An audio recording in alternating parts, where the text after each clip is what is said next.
I am the light of my soul, beautiful, I am bountiful. I am blessed, I am. There's a light in the soul that is unchanging, eternal, and beyond all fear, the Bhagavad Gita tells us. But many of us are overstimulated, overwhelmed, dysregulated, and underrooted in the light of our souls and the power of our divinity. And I want to spend the month of March and the holy days of Lent and Ramadan, where we can learn something from fasting and abstaining and come back into contact with the power of the light and the love in our own souls. Viva la revolution. It's a spiritual revolution, my friends. And this is how we serve the revolution. Let's take a moment and sit with that last lyric, all will be well. All will be well, and every kind of thing will be well. And this was written by Julian of Norwich when the world was going through a massive plague. She had lost everybody that she'd known to it, likely her own family. She was in the worst kind of devastation. And this was what she knew to be true. All will be well. All will be well, and every kind of thing will be well. And I know there is so much we're holding on to right now, and hope is often one of them these days. It's hard to hold on to the hope sometimes. It's hard to hold on to the idea that it could possibly be true, that we're moving into a time that all could be well. We're arguing with people on Facebook and social media. We're divided in our families. We're all struggling with certain things that we're grieving, or places in our lives that don't seem to be working. And I want to share with you Teresa of Avila, another great Christian mystic saint that I adore. She describes the soul as this great crystal castle. And the reason she described the soul as this great crystal castle was because she was trying to figure out how to talk to the young women coming into the convent where she was teaching and working and living. And she prayed. She was like, I don't know how to talk about this, God. I don't know how to talk about it. And this image came to her, this vision of the soul as this crystal, radiant, luminous crystal castle. And she talks about this castle as the soul. And she says, I can find nothing with which to compare the great beauty of a soul and its great capacity. In fact, however acute our intellects may be, they will no more be able to comprehend it than they can comprehend God. The great beauty and capacity of our souls, the capacity for them to be these luminous, shiny, radiant, crystal beings that can radiate the light and love of the One, has far greater capacity, she tells us, than our own intellect. So I want you to think about what is breaking your heart right now. I want you to think about what feels impossible in your life and in the world. I want you to think about why you can't quite believe that all will be well.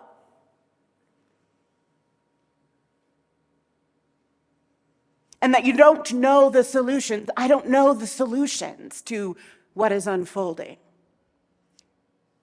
And that there is this capacity in our souls that have what it takes to meet what needs to be met. And it's not in our intellect. It is not what we think about the thing. It's not what we thought about the thing or what we believe about the thing or them or us. There is this great capacity within you and I called the soul, called the divine, called the true nature, your big self, however you want to name this divinity that you have access to in you. That is far more powerful than what you can think through.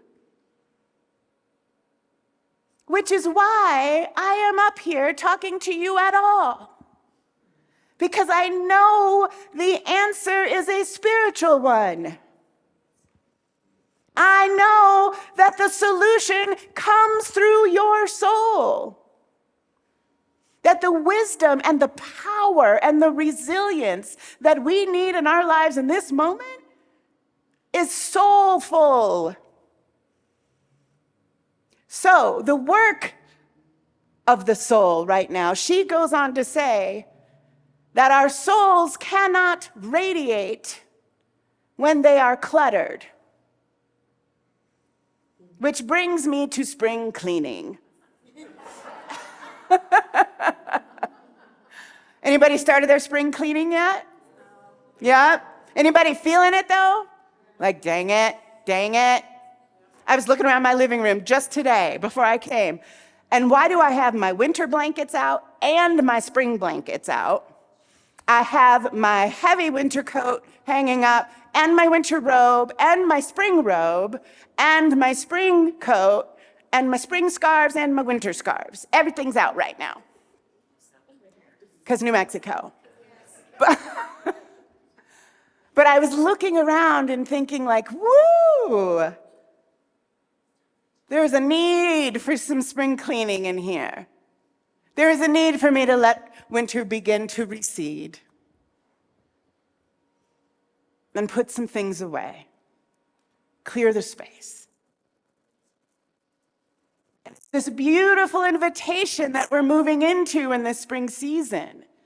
You know, I love to talk about the invitations of the seasons if you've known me for long. And so we're putting down the slowness and restfulness of winter to a degree so that we can begin to prepare for the action that will be moving through us quite naturally in this spring season. And this action may need to begin with a little cleaning, with a little decluttering. I got to hang out with the Rio Grande Center for Spiritual Living this morning. They had their grand opening in their new space. And I've gotten to hear some of the behind-the-scenes stories of their move and all of the decluttering that had to happen to fit into their new space. But I will tell you that all of that work culminated into this gorgeous, beautiful experience this morning where the energy of that community was flowing free, because there was room for it to do so. Right? I will be able to move more freely through my home because I will make room to do so.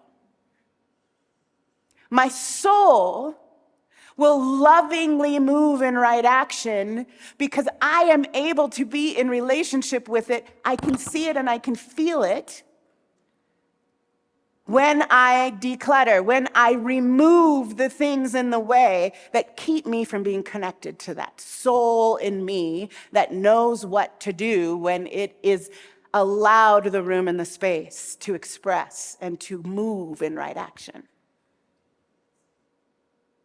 In the science of mind teaching, the soul is often referred to as the soil, right? The seed, the spirit, the thought, the desire moves into the soil and becomes planted in that soil so that it can then it can manifest into physical form. The seed can blossom into the plant it was meant to be.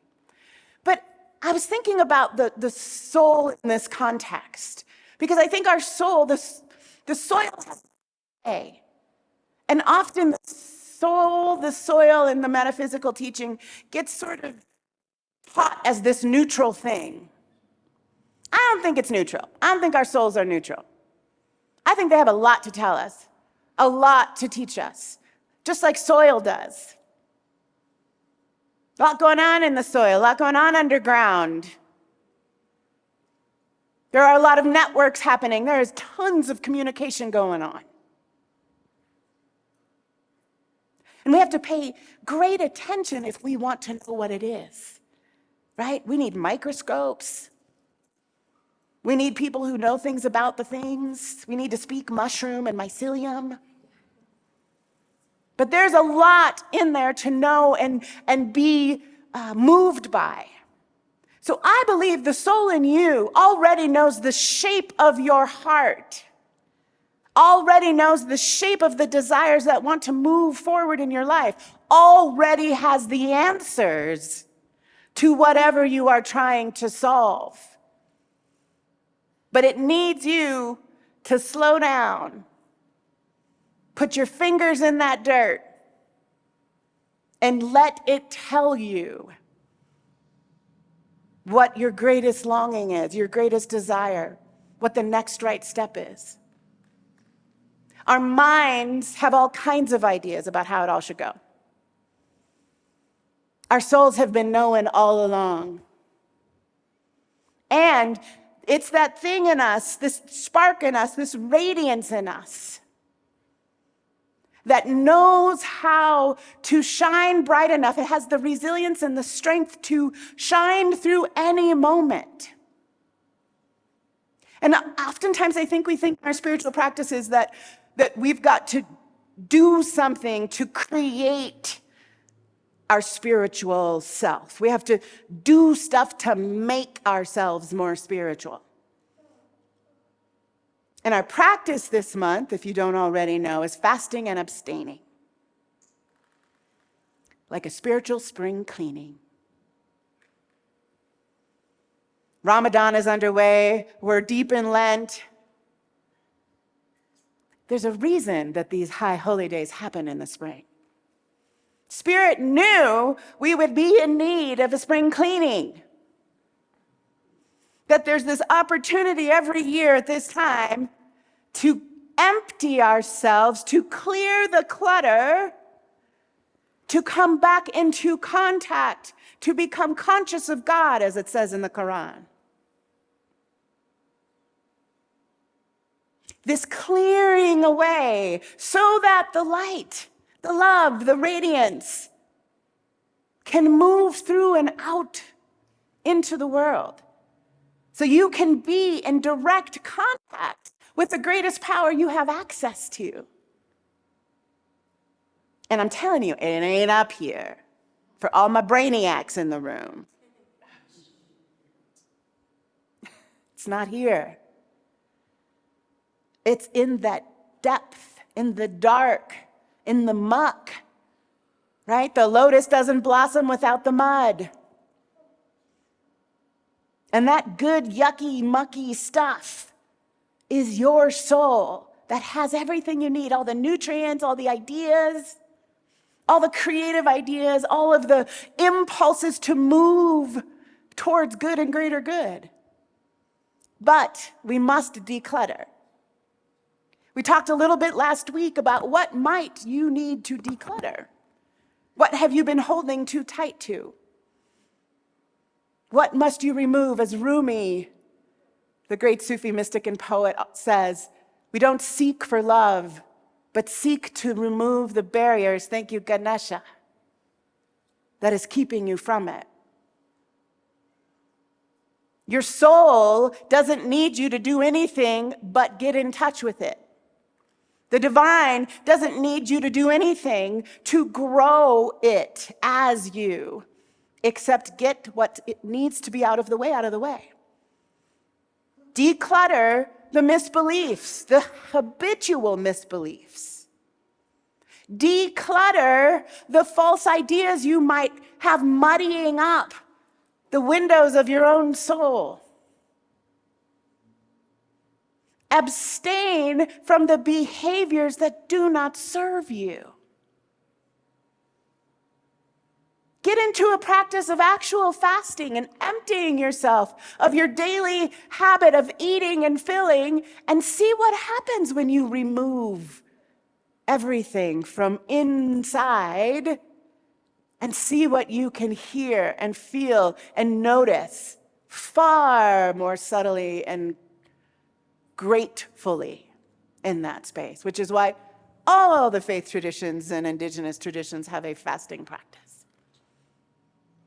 Fasting before great moments, fasting before we harvest, fasting before we go into ceremony and ritual, so that we can be more connected to the voice of our own souls, the divine within us.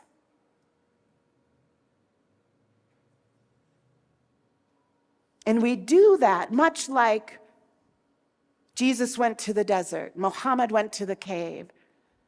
The early desert mystics left the cities so they could put down the noise of that life and go into a quieter, emptier space to receive the gifts of the divine. Every great mystic has done some version of that. And we can too. We can put some stuff down. Take a moment right now and think of something you can put down, because there's probably at least one thing you could think of. Or 12.